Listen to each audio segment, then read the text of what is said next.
in your stomach is so strong, your digestive acid is so strong that if you stuck a razor blade in there, it would just dissolve. It's pretty good. I mean, don't try it, but here's the thing. Well, if the acid's so strong, wouldn't it dissolve right through the stomach's lining? But the cells in the stomach, they keep building new cells. So as the acid eats away your stomach lining, it's constantly building new stomach lining so the acid doesn't get through. Because once the acid gets through, things just comes out. But it just keeps rebuilding. That's insane. Think about that. Like right now, if your stomach lining filters stopped, you would just burn a hole through you. Or whatever. I don't know what it would do. It's crazy.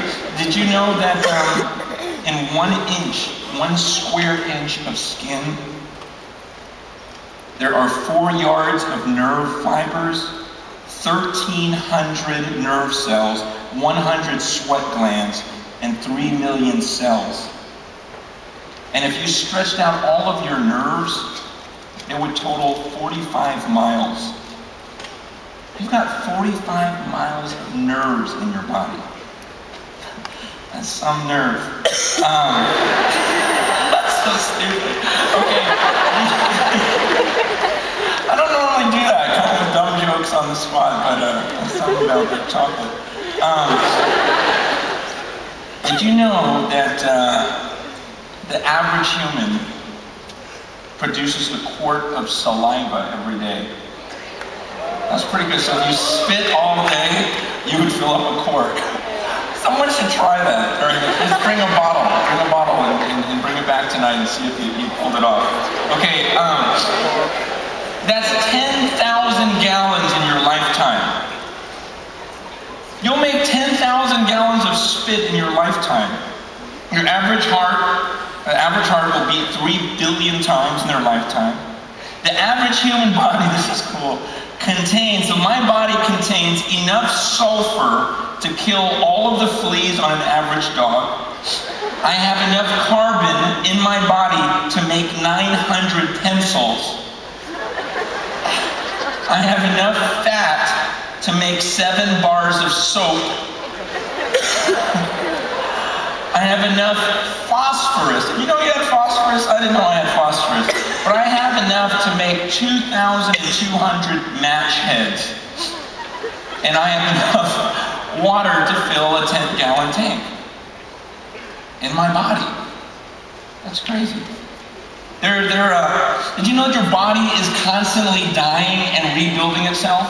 So you guys know this? See, I didn't pay attention in high school. I just read this the other day. I go, wow, that's really cool. But you get a new skeleton every 3 months.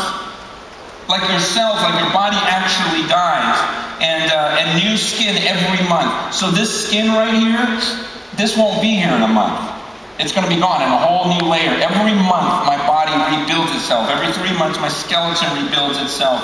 Inside 1 drop of blood, you've got 5 million red blood cells, 300,000 platelets, 10,000 white cells. It takes about 1 minute for a blood cell to go through the whole body. And 1 blood cell... Are you bored? I like this stuff. Okay, 1 blood cell. Okay, it's born out of your bone marrow.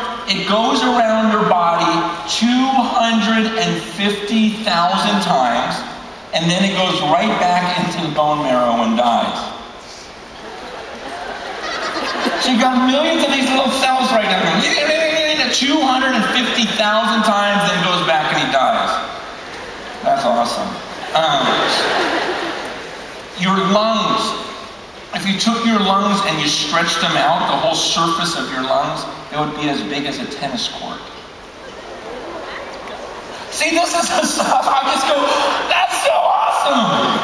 That is so amazing. Every single thing in my body, everything I was made for. I think about this planet that I live in, that when I think about when I cry, or when I get angry, or when I laugh, or when I eat, or whatever, God says, you know what? Everything is for my glory.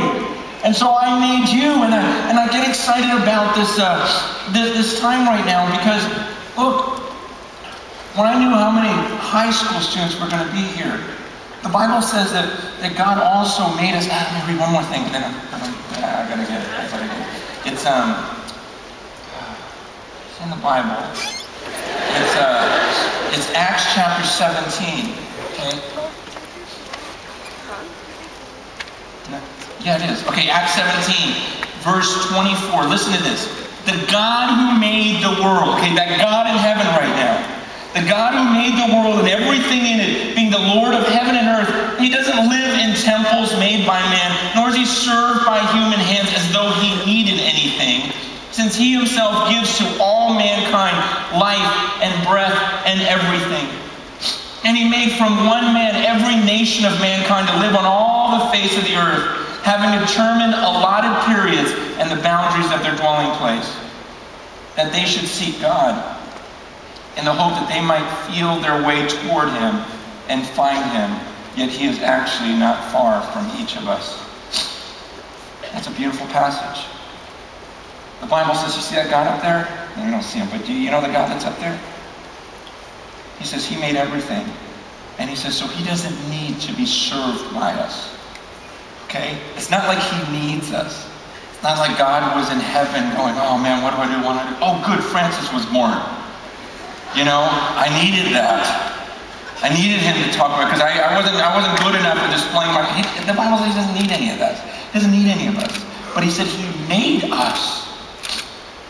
He made us, and he put us in specific times. He had you born at a specific time, and he puts you in specific places that you might feel your way toward him, that you might find him. See, not only did God create you, but he created this moment. He created this week, and he knew you were going to be here. And he says he did this so that we might know him, we might have relationship with him, that we might find him. That everything on this earth was to point to him. And so part of our job in aligning ourselves with creation is to say, he didn't make me just to go enjoy myself. He made me to find him and to give glory to him and let everyone else know about him. So here's what I want you to do right now. If you guys could just bow your heads for a second.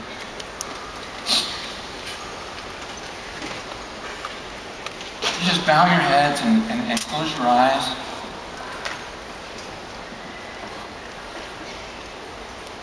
I want you to think about that scene I described in heaven.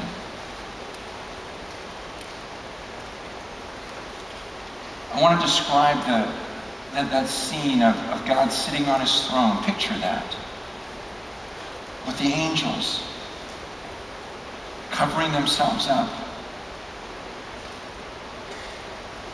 Picture God sitting on his throne. He's so big that his robe fills up this whole place.